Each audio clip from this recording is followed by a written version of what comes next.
Dios les bendiga, mis hermanos. Hoy quiero compartirles sobre la parábola del crecimiento de la semilla. Esto lo podemos ver en el libro de Marcos, capítulo 4, versículo 26 al 29. Jesús dijo también: el reino de Dios es como cuando un hombre arroja semillas sobre la tierra, ya sea que él duerma o esté despierto. De día y de noche la semilla brota y crece, sin que él sepa cómo. Y es que la tierra da fruto por sí misma. Primero sale una hierba, luego la espiga, y después el grano se llena en la espiga.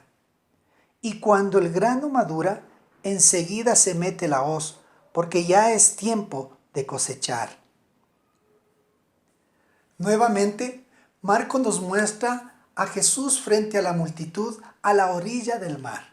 He escuchado a muchas personas predicar esta parábola sin ninguna base sólida de la hermenéutica bíblica, ya que la hermenéutica bíblica tiene como propósito el estudio de los principios, reglas y métodos para realizar una adecuada interpretación de los textos bíblicos, a fin de comprender su significado.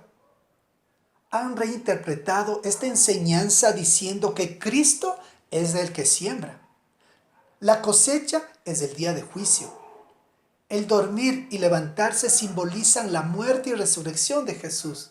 Y que el labrador ignore cómo crece la semilla representa el libre albedrío del hombre, la cual cae en los excesos de la interpretación y se aleja por completo de su verdadera enseñanza central.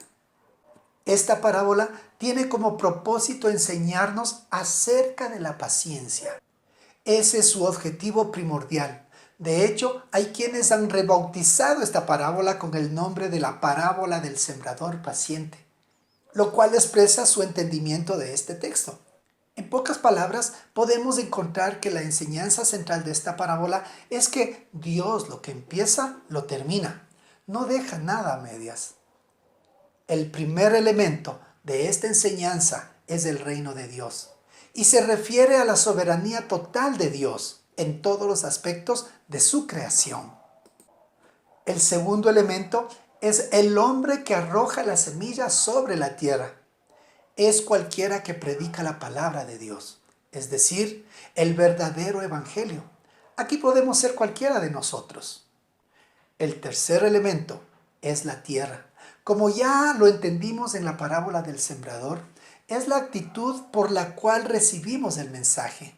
Puede ser buena o mala tierra, llena de espinos, llena de piedras o al lado del camino. En esta ocasión, por el contexto de los siguientes versículos, podemos entender que es una buena tierra, un corazón receptivo, la actitud correcta al escuchar el mensaje, ya que Dios no desprecia el corazón contrito y humillado, así como lo dice el Salmo 51.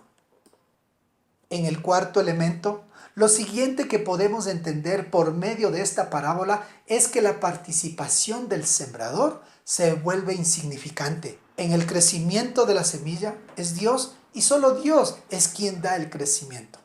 Revisemos 1 Corintios capítulo 3, versículo del 5 al 8. Después de todo, ¿quién es Pablo y quién es Apolos? Solo servidores por medio de los cuales ustedes han creído, según lo que a cada uno le concedió el Señor.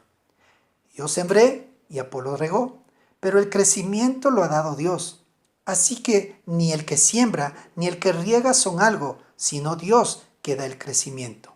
Y tanto el que siembra como el que riega son iguales, aunque cada uno recibirá su recompensa conforme a su labor. Hay una verdad espiritual que debemos entender. Es que a todo aquel que Dios le ha hecho nacer de nuevo y que se dice ser cristiano, debe de crecer. No es normal que un bebé siga en un mismo peso, la misma estatura, el mismo intelecto durante toda su vida. De igual forma, no es normal que un hijo de Dios siempre sea un bebé espiritual. Hay hermanos que llevan años en el Evangelio y hasta la fecha no sirven a Dios en ningún aspecto. Sus errores de carácter son más grandes y evidentes que antes de ser cristianos. Otros que ya pasaron en la primera etapa, pero no han querido ser llevados a más, pues cuando comienza su proceso es más fácil decir hasta luego que decir Aquí sigo contigo, Señor, porque te amo. En otro extremo están los que se desesperan, pues no sienten que crecen. Piensan que tal vez ellos no son la excepción a la regla o que Dios se olvidó de ellos. Lo cierto es que Dios ve nuestra vida desde y para la eternidad. Por lo tanto, nunca lleva prisa.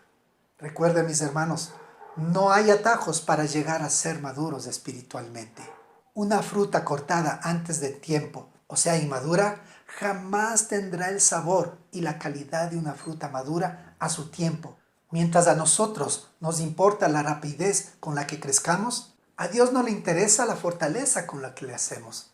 Debemos de creer que Dios trabaja en nuestra vida aun cuando no lo sentimos. Leamos lo que dice en Eclesiastés capítulo 3 versículo 1. Todo tiene su tiempo. Hay un momento bajo el cielo para toda actividad. Y se aplica también a la vida espiritual. Algunas veces estaremos en medio del fuego de prueba, lo cual provoca que otras veces estemos en medio del crecimiento.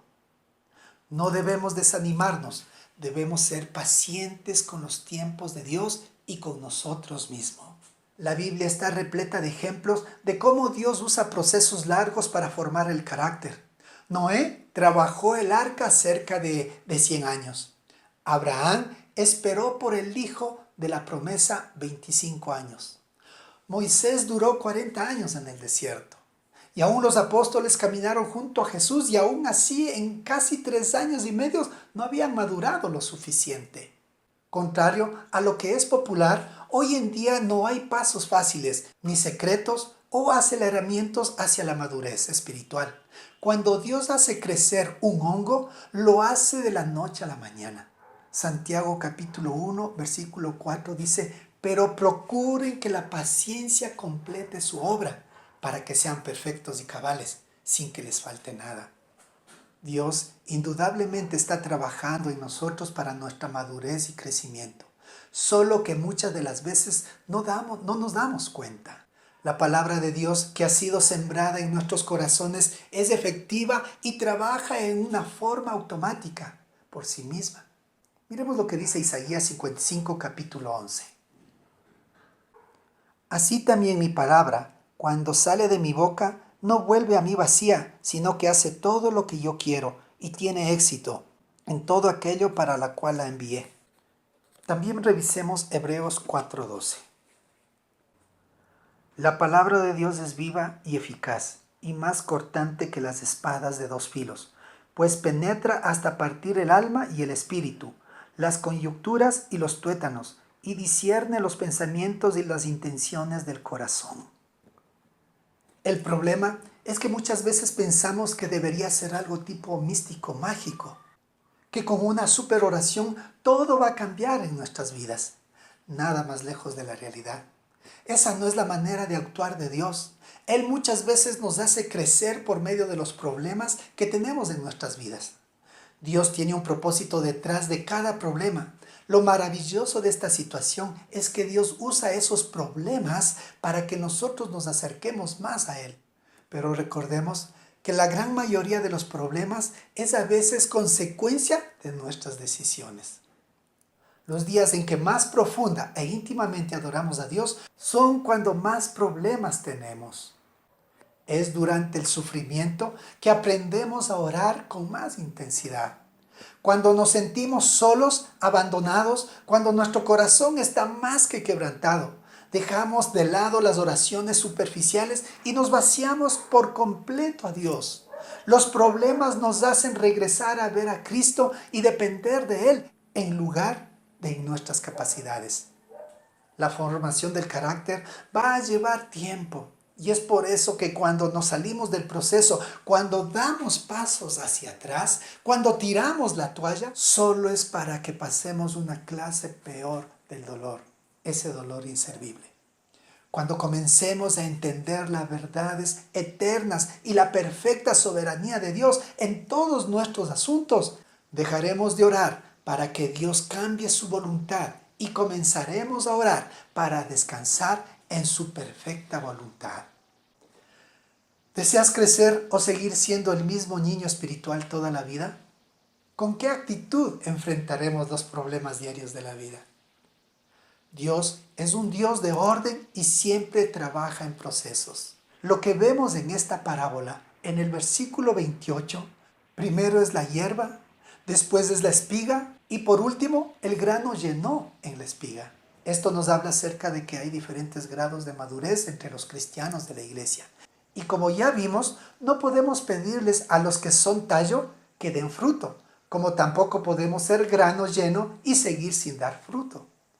Tarde o temprano, todos llegaremos a ser fruto maduro y la hoz será metida, es decir, que empecemos a demostrar que la fuerza de nuestras convicciones es inalterable.